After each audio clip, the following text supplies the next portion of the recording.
The TVS Raider 125 is a really special little bike. I first rode it in 2021 and I had to be yanked off the bike because otherwise I would have missed my flight. That little yellow thing was a sweetie and a half. It presented the idea of a 125 that did the commuter thing well and had a little extra spice on top. But now, 5 years later, I think we can ask what Thakur did in Shule. Has the termite of time hollowed the radar from the inside? Yeah, I know, that sounds really dramatic, but look at this motorcycle and look at its name. That's dramatic too. But the motorcycle, that, it's anything but dramatic. I think anyone who rides it, they're going to like it. They love the simple, direct charm. They'll be surprised at how much fun it is to ride, and that's even at city speeds. And it's impossible to ignore that all of that charm is built on fundamental, solid basics. Easy to ride, comfortable, fuel efficient. Short spin, and I don't think it'll be a mystery to you why this is TVS's single largest selling motorcycle product. I'm happy to report that its success has not gone unnoticed. It's led Hero to the 125R, Bajaj to the N125, and these rivals are unabashedly inspired by the Raider.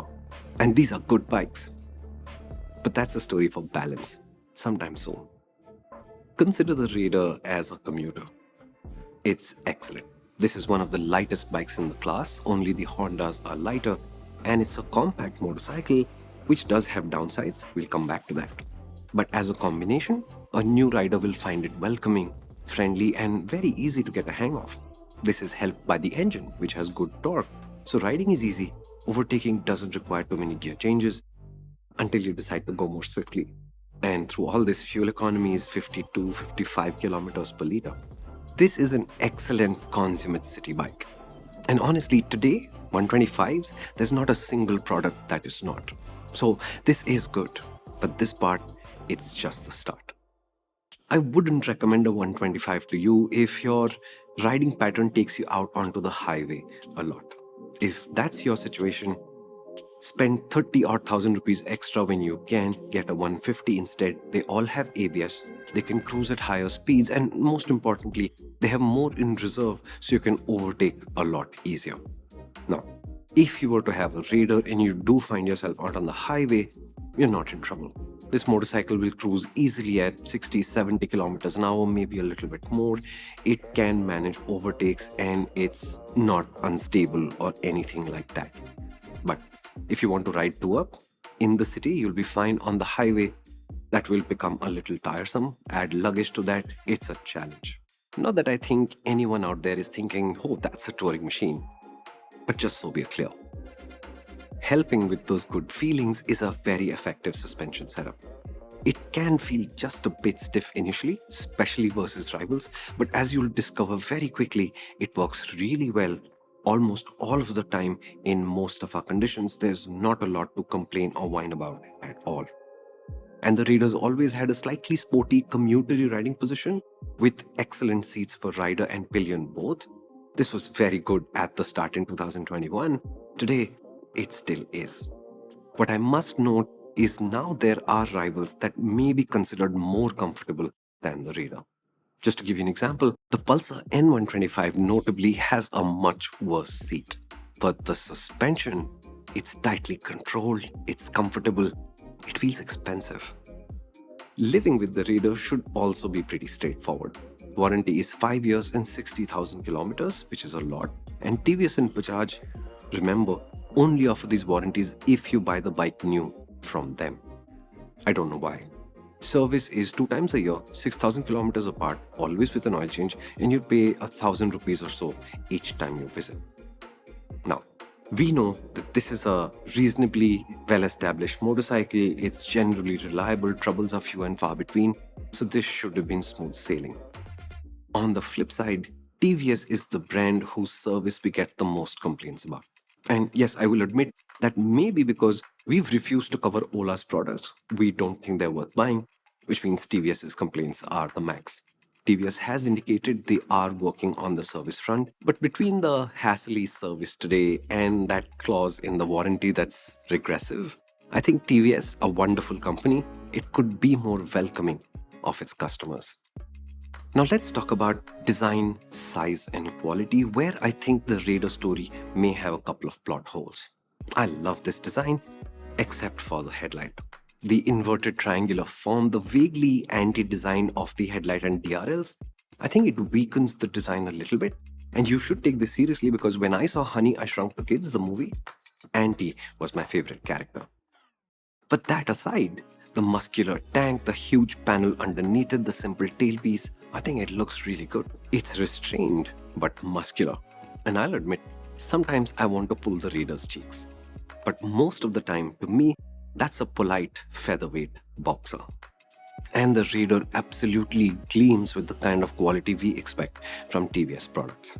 One of you said in a video earlier, TVS engineering proposes, TVS service disposes.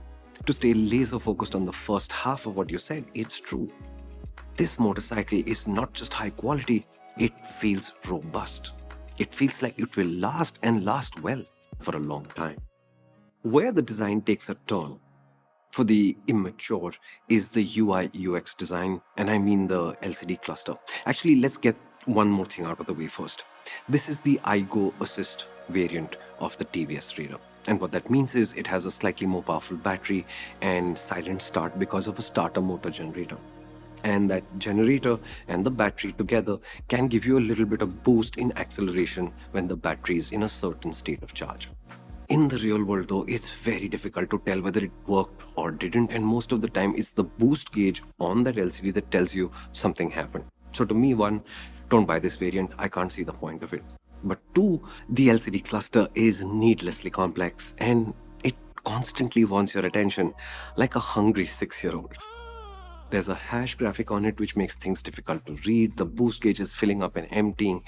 But on the left is an LCD readout that won't stop scrolling, and all the information it presents, I seem to have just no use for. It's like looking down on a chaotic early PowerPoint presentation. And looking at this and the TFTs on the 310s, I think TVS should tell their UI UX teams two things. One, grow up a little, and two, calm down a lot. But the real issue with the design, perhaps not at the beginning, but more obviously now, is the fact that the Raider is a compact, tiny motorcycle. Now, TVS does like making compact bikes because they're usually lightweight. And lightweight usually means better economy, more performance, and usually also more user friendly. All good things, there's no arguing with it. But today, when you stop at a traffic light on a Raider and a Hero 125R or a Bajaj N125 pulls up next to you, you become aware that you're riding what feels like a smaller motorcycle that diminishes your sense of premium just a little bit. Functionally, there's no defect, but I think given that this motorcycle is nearly 5 years old, a facelift should be due, I think it's worth considering, can TVS just blow up the motorcycle, I don't know, 10%, and just make sure that this wonderful motorcycle doesn't lose its desirability. So what's wrong with it? Honestly, not a lot. We've already spoken about the size thing, and the only other thing is there is a tiny, tiny vibration in the mid-revs. On its own, on a Raider, you won't even notice it, but when the rivals are here, you'll notice that they don't have it, and I think TVS has a chance to tune that out. And to me, what they should aim for is the kind of creamy smoothness we love about the RTR 160s. Over time, the Raider has gained quite a bunch of variants. And it can look confusing, but it's such a small feature set, honestly, it's not. The reason for that widespread of variants is because while the other premium 125s don't do this, the Raider's prices start so that they can compete with the Honda Shine, which is the dominant 125 in this class. And that variant is the one with the front drum brake. You can safely ignore it. The ones to look at are the ones right above that with the front disc brake. Those are the bang for the buck variants. It's not this, the iGo Assist, it's not the colorful graphics on the Super Squad, and it's certainly not the most expensive of them, the one with the TFT screen and the turn-by-turn navigation. So on those front disc models for about 97,000 rupees ex showroom on a spread of 2,000 rupees, you can opt for this, the split seat edition, or you can get a single seat. That's all you need to know. But the real reason to buy the TVS Raider, it's none of the things we've spoken about so far. They're relevant, but that's not the real reason. It's how this motorcycle feels to ride. This is an eager beaver.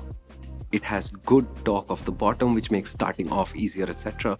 But that torque feeling, its rivals do not have it. And as you get used to it, you'll become aware of a small voice in the background that says, rev more, go faster, try more. And it's a constant. And when you listen to it, then you start to rev it out. And in the most uncommunity of ways, this motorcycle becomes a heck of a lot more fun.